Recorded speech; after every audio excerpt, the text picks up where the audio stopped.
President Trump signing 2 executive orders last night banning U.S. transactions with Chinese tech firms Tencent and ByteDance. Tencent owns Chinese messaging app WeChat, and ByteDance is the parent company, of popular video sharing app TikTok.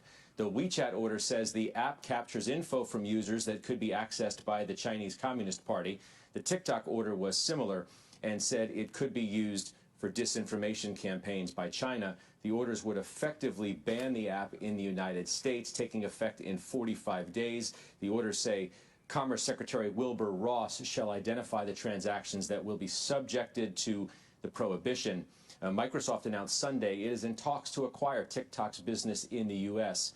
within the next 3 weeks. The big news here, Becky, is the crackdown against Tencent and WeChat does not, from what I've read, impact the video game platforms, which include Fortnite and League of Legends, or otherwise there would have been a march on Washington, not by people with pitchforks, but a bunch of 11-year-olds with video game controllers.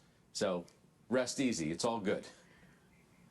I mean, it was so unclear when I first read this news last night. I was trying to figure out, does this mean Americans aren't allowed to download TikTok? And that doesn't seem to be what this is. But it certainly cast a pall over what's happening with Chinese stocks. If you've been watching this, I was listening to Eunice Yoon, who was on in the last hour, and she was talking about the huge negative impact that this has had on Chinese technology companies, and just worrying about those that are looking for an international presence, like WeChat is. It's incredibly popular in China, has not made as much success in the United States. But you're going to get into some very tricky issues, and I believe ByteDance, the parent company, is saying that if it feels like it's being discriminated against, it is going to sue the United States and the U.S. courts. I think that's possible. I think the big issue on TikTok is literally whether the user base is going to flee over the next 45 days. You obviously saw Facebook through the Instagram product come out with Reels, which is basically a copycat service of it, and you're seeing people migrate over there, though. Yeah. I don't know if you're on it right now. You're seeing a lot of actually just TikTok videos effectively being, republished over there. So the question is sort of whether people leave, and if they do, what value is lost. WeChat's a different story because WeChat doesn't have an audience, particularly outside of the United States, right outside of China, rather, in the United States. So unclear what kind of value, what kind of value destruction may or may not happen as a result of that decision.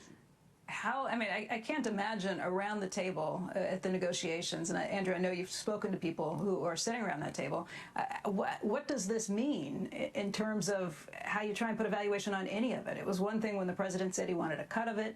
Now you're trying to figure out if there's how valuable the property would be 45 days from now. That is a mess. I think I think they're literally watching the numbers on a daily basis and trying to see, how many people flee. What does the user base look like?